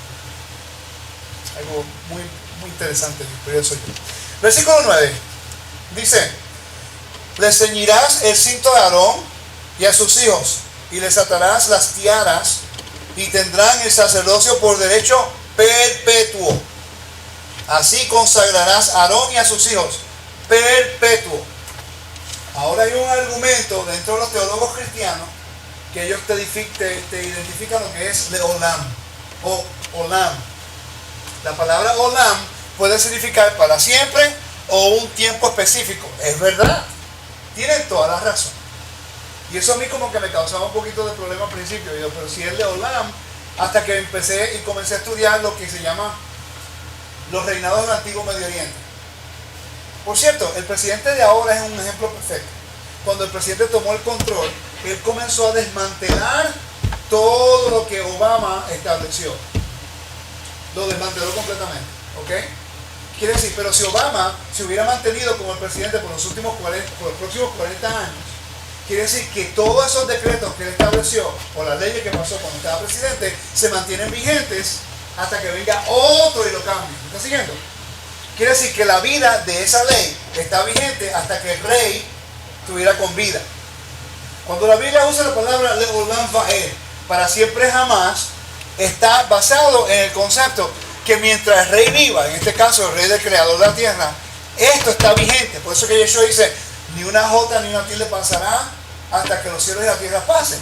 Pero si él dijo, ni los cielos y la tierra pasarán, porque él estableció los cielos y su palabra establece, quiere decir que si nosotros decimos que el mandamiento pasa, que el templo terminó, o que el templo no es vigente, estás diciendo que el rey murió, porque la única forma que ese mandamiento puede ser abolido es cuando el rey muere. Quiere decir que mientras nosotros sirvamos al Dios de Israel, aunque al mundo le guste o no, cuando el templo sea restablecido es porque él lo dijo, y como él está con vida, es la prueba de que él existe. Voy a repetir eso porque ese es el punto principal. Muchas personas dicen, no, pero ¿por qué el templo? Es que yo entiendo que eso es un argumento que todo el mundo se hace.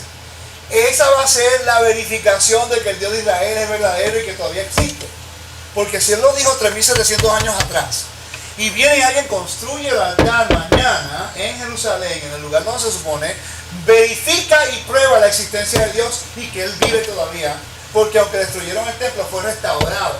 Y el restaurado, es decir, que todavía está vigente y quiere decir que está cumplido. Porque el leolam, si es por un tiempo específico, quiere decir que es hasta que él muera, pero él no muere. Por eso que en el milenio, después del milenio, no hay templo físico con una estructura, sino que la tierra vuelve a ser lo que él quería desde el principio. Que la tierra completa fuera un estatus santo para él poder morar entre todos nosotros. Imagínate. Por eso es que el campamento de Israel era santo. Tienes que ir al baño, tienes que caminar fuera del campamento. Imagínate eso. ¿Qué no quiso pasar? ¿Ok? O si tú cometes un pecado, todo el mundo paga. Por eso era que si el rey cometía un pecado, había una plaga, todo el mundo pagaba. Si el sacerdote cometía algo erróneo, todo el mundo pagaba. ¿Por qué? Porque ellos llevan la culpa de todo el mundo. ¿Ok? Pero como nosotros somos una sociedad que somos individualistas en el Oriente, Occidente, pues no nos interesa la condición de la comunidad, solamente lo que queremos nosotros pensar de acuerdo a nuestra autoridad. Que le den en una parte fuera de una parte geográfica. Sí, fíjate. Prácticamente sola, fuera del lugar que nosotros 13 años no a ver que lo que realmente es el lugar representado. Exacto. Entonces vemos, fíjate, en el hebreo dice el jardín en Edén. El Edén es grandísimo. ¿Ok? Pero dentro de ese Edén hay un espacio sagrado que es el templo. Se llama el jardín. Algo interesante. Entonces Génesis nos habla de eso. Entonces cuando lo vemos desde ese punto de vista, ahora entendemos por qué el libro de Reyes, cuando tú lees Leyes capítulo 6 creo, te describe la parte adentro del templo, estaba decorado como palmas y flores y querubines. Porque estaba diseñado como un jardín. Porque el templo se supone que es el jardín. ¿Está siguiendo? Ok. Ni un aleluya, gloria a Dios. Ok, está bien. Vamos al versículo 10 y 12, ya casi termino. ¿Me dan 15 minutos? Ok. Dice, del 10 al 12, de capítulo 20, sí, del 29. Dice, después llevará el becerro delante del tabernáculo de reunión, y Aarón y sus hijos pondrán sus manos sobre la cabeza del becerro. Esto es sumamente importante, ¿ok? Porque ahora viene lo que se llama imponiendo manos, que la iglesia lo practica y no es tan correcto. Eso no es incorrecto. El judaísmo lo hace también. Y matarás el becerro delante de Adonai. Cuando dice la palabra delante de Adonai, te implica aquí. No lo matas ahí, sino que te tienes que parar ahí, mientras los sacerdotes matan el animal, ¿ok? Por cierto, el sacrificio no tiene que ver con muerte. Los sacrificios, esa es la diferencia entre el templo de Dios y el templo de los paganos. El sacrificio no tiene que ver con muerte. Las ofrendas era acerca de la vida. La manipulación de la sangre es la importancia. La sangre era la vida. Ha habido 3 ocasiones en las cuales la sangre del animal ha tocado a un humano en la Biblia. 3 ocasiones. ¿Ok? Por eso Pablo utiliza el simbolismo de que las naciones han sido ¿qué? Rociadas con la sangre del Mesías. O hemos sido limpios. No lavados, pero limpios. Las leyes de pureza. ¿Ok? Pero, cuando el pueblo pecó, el becerro de oro, entonces él roció a mitad del pueblo, todo mitad la sangre, la roció al pueblo y el altar. 2, en este evento aquí en este capítulo, cuando él tomó la sangre y la puso en el oído, el dedo del pie.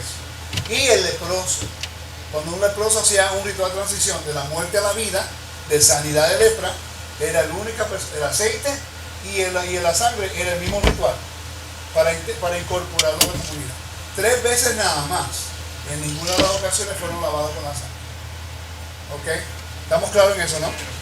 Dice, y matarás el becerro delante de Adonai a la puerta del tabernáculo de reunión, y de la sangre del becerro tomarás y pondrás sobre los cuernos del altar con tu dedo, y derramarás toda la demás sangre al pie del altar. ¿Ves?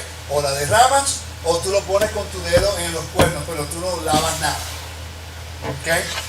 Tomarás también la grosura que cubre los intestinos, la grosura sobre el hígado, los 2 riñones y la grosura que está sobre ellos, y lo quemarás en el altar. No tiene lógica. Porque es importante ese pedacito de información, pues. Cuando usted lee esto, es como un pedacito de información que a nosotros no... ¿Qué importa lo que pasó con la víscera? Bueno, en el mundo antiguo, en Egipto, también los hititas, los sumerios y los cananeos, ellos utilizaban la profecía en los órganos. Ezequiel nos habla acerca de la profecía utilizando el hígado. De acuerdo a la textura y el color, ellos hacían profecía. Entonces, el Eterno dice, no, en mi templo, todos los hígados, las vísceras, las vas a agarrar y las vas a quemar en el altar. ¿Para qué? Para que nadie diga que hay adivinación entre los sacerdotes. ¿Ok? Digan aleluya, ¿sabes? Ayúdenme, ok, pero la carne del becerro y su piel y su estiércol la quemarás afuera del campamento, es ofrenda por el pecado. Asimismo, tomarás uno de los carneros y Aarón y sus hijos pondrán sus manos sobre la cabeza del carnero. Ok, ¿qué representa todo eso? Y matarás el carnero y con su sangre rociarás sobre el altar alrededor. ¿Están viendo ahora a rociar? Estoy tratando de enfatizar eso, porque cuando yo menciono lavar versus rociar, las vacas sagradas se empiezan a morir y todo el mundo empieza a gritar. Yo enseñé esto en una iglesia, no me mataron por suerte. Okay. Pero no era una forma para minimizarlo, sino para compartir. Después le enseñé el video y se quedaron, no sabíamos. Le enseñé el video de dónde proviene y se quedaron bien, estaban contentos de que pudieran aprender algo nuevo que no sabían. El 99% de nosotros todavía estamos en mucha ignorancia, yo me incluyo. Tenemos que tener paciencia. Yo como maestro tengo que ser primero un estudiante y tengo que aprender a entender que no todo el mundo está en el mismo nivel. Yo mismo no estoy en el nivel que quiero estar. ¿Sabes? Yo lo que llevo aprendiendo son 21 años nada más y tengo un maestro que sabe mucho más que yo. Entonces yo reconozco que a veces puedo decir las cosas de una forma que pueden sonar mal. Tengo que aprender a formarlo de una forma que sea educativa, sin comprometer la verdad, pero ayudarnos a crecer. Pero llega un momento que tenemos que ser un poquito más concretos. ¿Están siguiendo? ¿Okay? Porque una persona que entra, que estamos entrando, pues yo entiendo. Pero poco a poco vamos construyendo ese edificio. Como en la esquina ya que están haciendo los pobres, qué rápido van. Ustedes saben que la construcción está allá, van bien rápido. Uno pasa por ahí, y me fui 2 semanas cuando ya terminaron el edificio. Yo digo, wow, todo el mundo quiere construir nuestra vida cristiana o nuestra vida creyente, nuestra vida en la Torá, igualito que esta gente hace en construcción. Pero fíjate que interesante, para ellos moverse más rápido, tiene que tener un plan, tiene que tener todos los permisos. Igualito tiene que tener las personas que conocen su función en cada parte de la construcción. Si la gente que no puso el área preparada con la arena y plana lo puso correctamente, no pueden poner el edificio. Quiere decir que todo el mundo tiene una función, todo el mundo tiene un trabajo. Entonces, ¿dónde sacamos esto? ¿Cómo lo buscamos? No lo puedo leer, no se puede bien ahí. Cuando tengo el PowerPoint no se veía en la foto atrás. Pero ahí tiene nosotros, yo le dejo el PowerPoint acá, ahí tiene las funciones que se hacen en el templo. Ese edificio va trabajando rápido y subiendo, que yo creo que en menos de 3 meses terminan todo el área. ¿Por qué? Porque en el momento dado esta función se acabó. Ahora viene otro equipo y hace esto. Viene otro equipo, hace esto. Viene otro equipo, hace esto. Todos tienen que estar basados en el mismo plano. Nadie tiene la autoridad de cambiar los planos. El que pone las paredes y el que pone la electricidad no pueden cambiar los planos. Tienen que seguir el plano que el arquitecto te dio para que ese edificio esté bien, ¿no? ¿Por qué cambiamos el plano que Dios nos da? Es un plano. Él es el arquitecto. Pero nosotros queremos quitar y poner. No, estos sacerdotes no nos gustan, los ponemos nosotros. Estos sacrificios no nos gustan, ponemos cualquier otro. Cuando tú nunca en tu trabajo cambiarías los planos que te dieron y el orden que te dieron. Tú tienes que respetar la jerarquía. Lo hacemos en todo menos en la Biblia. Y por eso hay caos. Porque no entendemos el plan. Si entendemos el templo, muchos de los problemas en las comunidades se acaban. Porque todo el mundo tiene un rol. Eso ocurre en todo. Mire, tú en Australia, el mismo problema. En Nueva Zelanda, el mismo problema. En Chile, el mismo problema. Todo el mundo, todos somos humanos, ocurre lo mismo. Yo digo, pero ustedes han considerado cuando una persona entra de la iglesia, a saber dónde ellos se encuentran en lo que se llama the stages of grief. How do you say that in Spanish? Stages of grief. Sí, sabes los pasos de luto. Una persona pasa por luto, que tiene unos pasos que los psicólogos. Cuando una persona viene de la iglesia que está herida en el sistema religioso, tenemos que saber dónde es que está. Yo conozco una persona que todavía está en stage de anger, está enojado, casi 20 y pico de años todavía enseñando raíces hebreas enojado. O sea que una persona se enferma y empieza ¿por qué yo? Y después, hey, ¿por qué me pasa a mí? Y por eso se quedó porque me pasó a mí los últimos 25 años. ¿Sí, no? Entonces, ¿qué es lo que ocurre? Nunca van hacia adelante. No hay aceptación, no hay paz y no podemos crecer. Entonces nos convertimos, nuestros estudiantes se convierten en la imagen del maestro. Ya yo sé quiénes son. Cuando llego a algún lugar y empiezan a hablar conmigo y dicen, wow, ¿con quién te estudias? ¿Tú estudias con este y este? Oh, sí, ¿cómo tú sabes? La misma imagen, la misma actitud y está igualito de enojado. ¿Ok? El templo nos enseña el orden del reino. Cómo llegar delante de Él, cómo venir delante de su presencia, cómo honrarlo, cómo orar, cómo caminar, cómo entrar, cómo venir con una ofrenda. Todas estas cosas nos ayudan a aprender esto. Termino con esto. Falta uno que quiero buscar aquí. El cambio de estatus. Las vestimentas, cuando se le ponen en el versículo 20 en adelante, no lo voy a leer porque no tengo mucho tiempo, pero el versículo 20 en adelante ocurre el ritual en la cual ellos se le ponen la sangre y el aceite. Ponen vestiduras, las vestimentas. Cuando José fue de esclavo al segundo en el poder, le afeitaron completo y le pusieron unas vestimentas y lo bañaron. Un cambio de estatus. A Yeshua le lavaron los pies con aceite. ¿Entiendes? Es un cambio de estatus. Nosotros vamos a tener un estatus cambiado, de vergüenza a honor. Nos van a dar un nuevo nombre, nos van a dar una piedra, nos dan unas vestimentas blancas. Es un cambio de estatus. aquí el hecho de que el sumo sacerdote se le da las vestimentas, y el capítulo 28 es específico de qué tipo de vestimentas.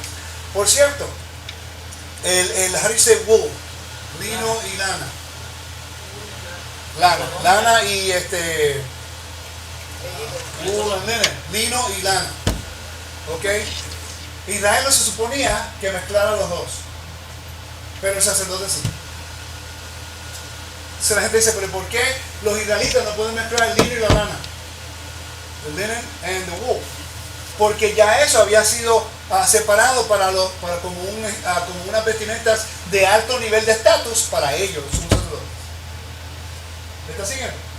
Si tú mezclabas el lino y la lana, estamos hablando de poliéster, el lino y la lana, tú estás implicando que tú tienes el mismo estatus que el sumo sacerdote. ¿Me estás siguiendo? Entonces ahora nosotros, cuando igual que yo hice esto, cuando empezamos, dicen, no podemos mezclar el poliéster with cotton. It's a mixing of the... Pero ese no es el contexto, yo antes creía eso. Estamos hablando del lino y lana en referencia a las vestimentas de Israel. ¿Estás siguiendo? Pero cuando empecé a leerlo de una forma legal, ahora tuve el balance de entender. Entonces, yo recuerdo un señor que me dijo que le había arruinado el matrimonio. ¿Te acuerdas aquella señora? Que vestía solamente del linen. Se cambió, escuchó mis estudios y entendía lo del linen. Y el linen es bueno, tiene buena frecuencia y todo, pero ella se fue al extremo. El pobre marido dice, después que ella escuchó ese estudio, lo que usa el linen es una falda bien intensa y es pobrecito. Porque el estilo no era lo que a él le gustaba, lo que a ella le gustaba. Pero mira qué interesante, es que ella entendía que eso era algo que le iba a ayudar. El problema es que no tenía el balance, porque el esposo, pues el pobre hombre no sabía lo que estaba ocurriendo. Ella cambió tanto sin comunicarse.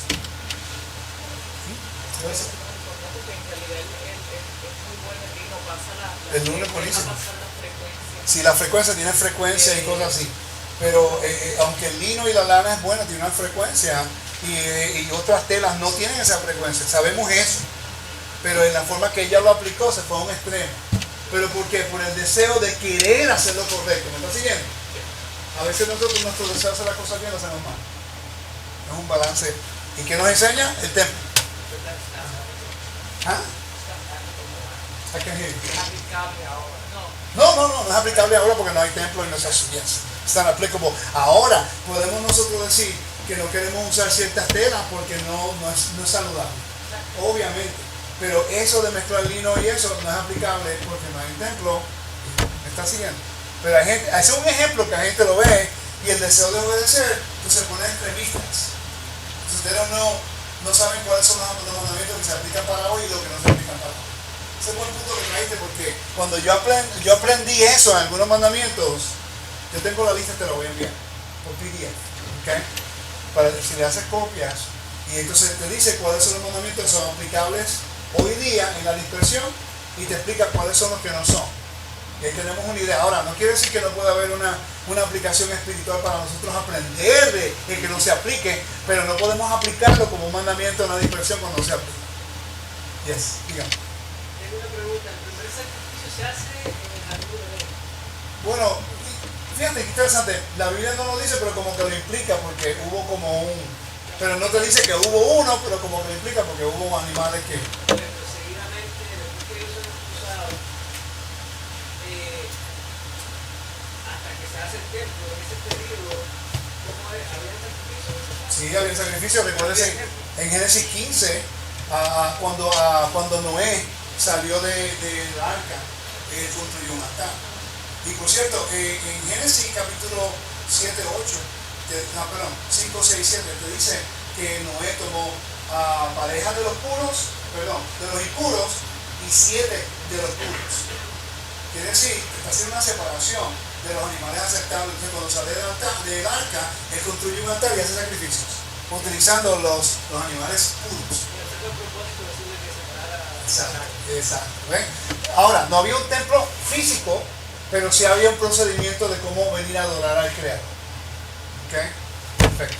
Entonces yo creo que lo voy a dejar allá, pero yo quería mencionar algunas cosas con ustedes, porque, por ejemplo, el versículo 21 dice, el versículo 20-21, voy a leerlo rápido para terminar. Y matarás el carnero y tomarás de su sangre y la pondrás sobre el lóbulo de la oreja derecha de Aarón. Por cierto, esto ocurrió solamente una vez. Este evento ocurrió una vez en la historia nada más.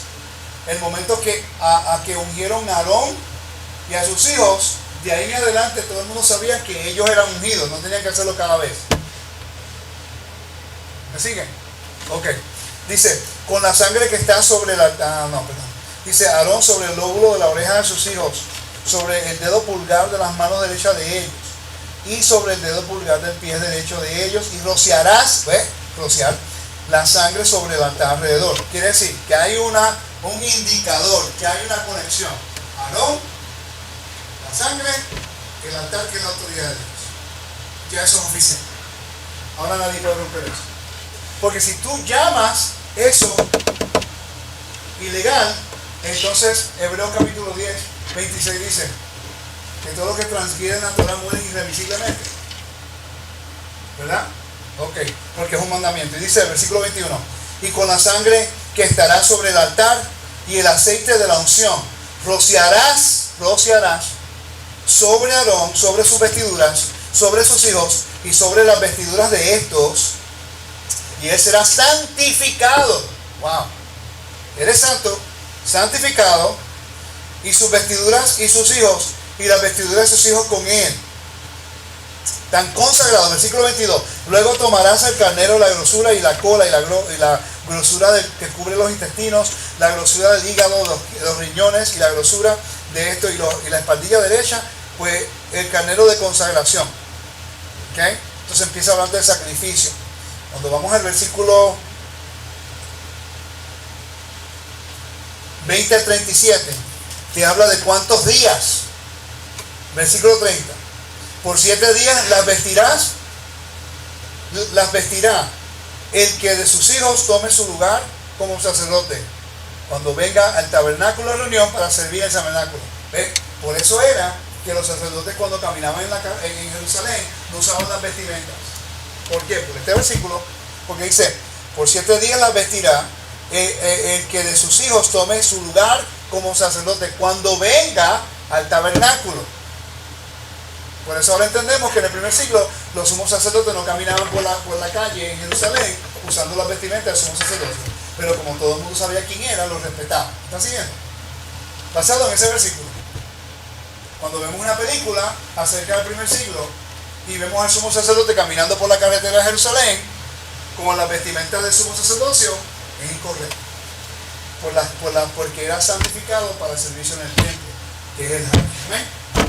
Mucha información, lo entiendo, lo sé, pero yo espero que esto sea una forma de provocarnos a decir, wow, no sabía esto nuevo, está interesante, vamos a seguir buscando, vamos a seguir educándonos, vamos a seguir madurando, vamos a seguir ayudándonos los unos a nosotros, porque en realidad, hermanos, hay mucho que aprender, el tiempo es limitado, pero gracias al Eterno que nos ha dado unos recursos que podemos recurrir. Hay un libro que se llama El Templo, de Alfred Edersheim.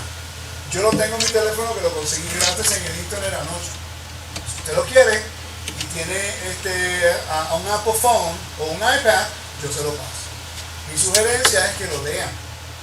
Algunas cositas, pues, como ya la información se ha alterado, ese libro fue escrito casi 100 años atrás, pero es muy bueno. Fue mi primer libro de estudio y yo lo leía cada año por 5 años.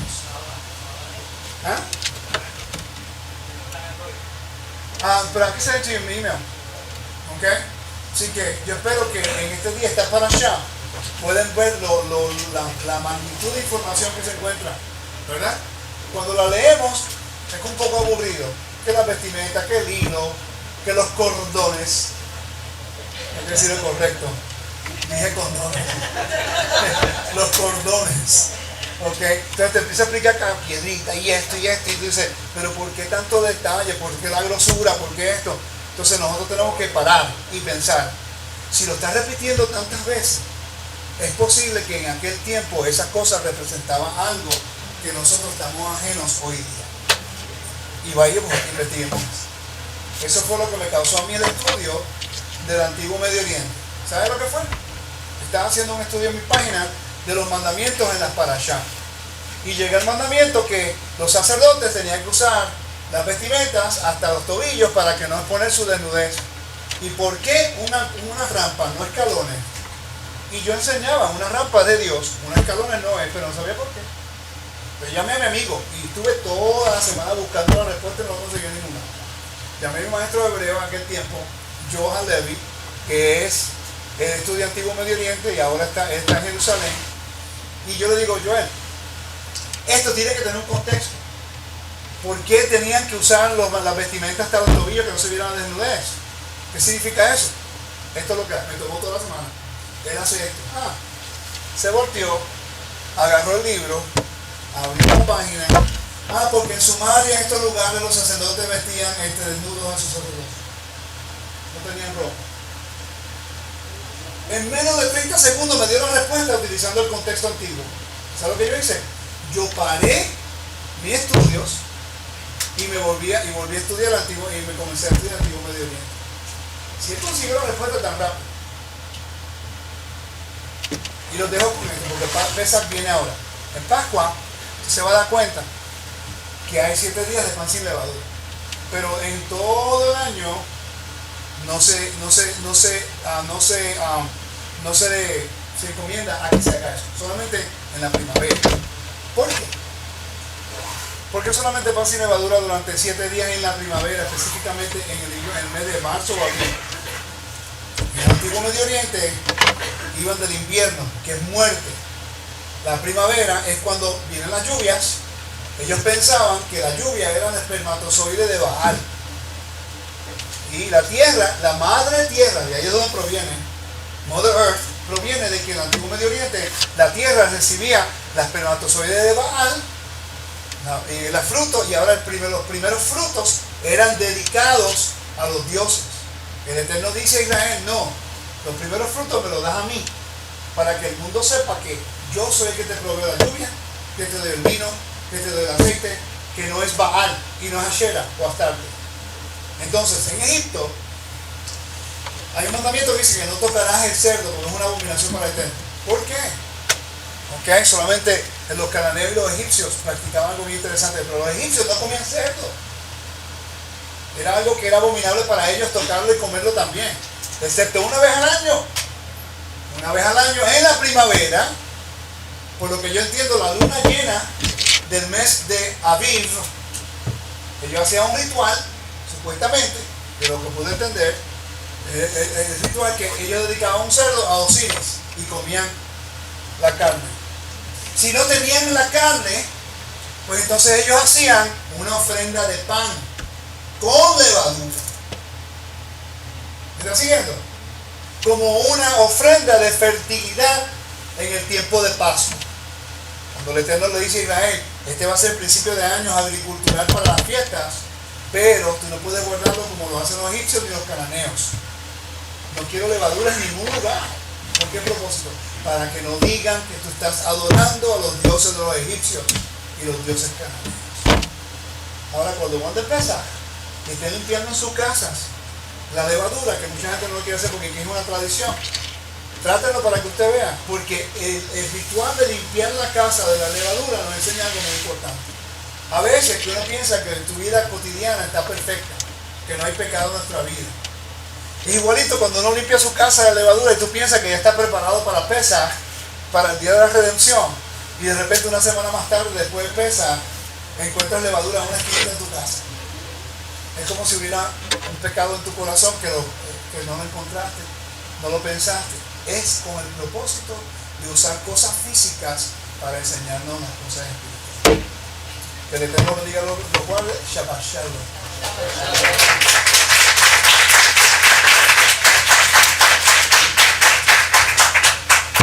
Muy bueno, ¿no? Cada vez que Rico viene, me doy cuenta que debió haber sido negociante antes que tanto.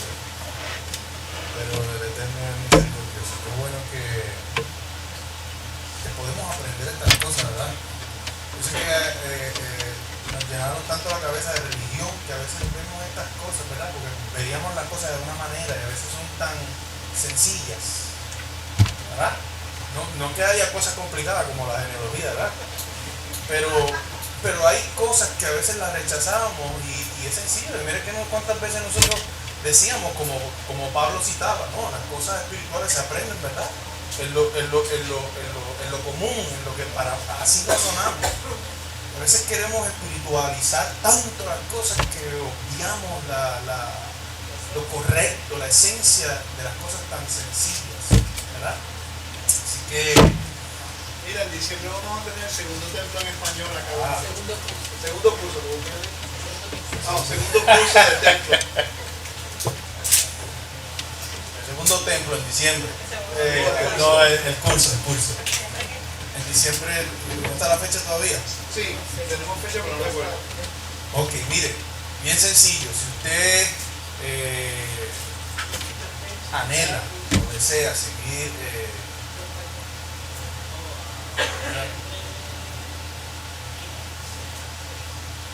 diciembre 15, por ahí más o menos, pero escuche, Rico tiene una página, tiene varias en internet. Usted puede seguir sus enseñanzas, diciembre 14, eso va a ser Israel, todavía no se sabe. Ok, entonces, sí, correcto, tiene varias páginas. Usted puede seguir aprendiendo. Alguien que siempre recomendamos porque se mantiene sencillo en cosas que son muy complicadas, pero es fácil de poder engranarlas y aprender, amado. La primera está en Teshuvah TV. Usted lo puede encontrar en Facebook, en el internet, ahí están, hay enseñanzas, no tan solamente de él, sino también de otras personas, como la hermana Liliana Hunter, ahora se me van los nombres, Lisa, Walter Agosto, muchos los conocemos, pero todos están ahí, ¿ok? Teshuvah TV, usted lo puede apuntar ahí en su celular y todas esas cosas. Si usted quiere, también tiene su página que es Wisdom in Torah, en inglés, si es más fácil. Si es más fácil para usted en español, pues Sabiduría en la Torá. Ahí habla de todos estos temas, amado. Usted puede tomarlo con tiempo, darle el video pausa.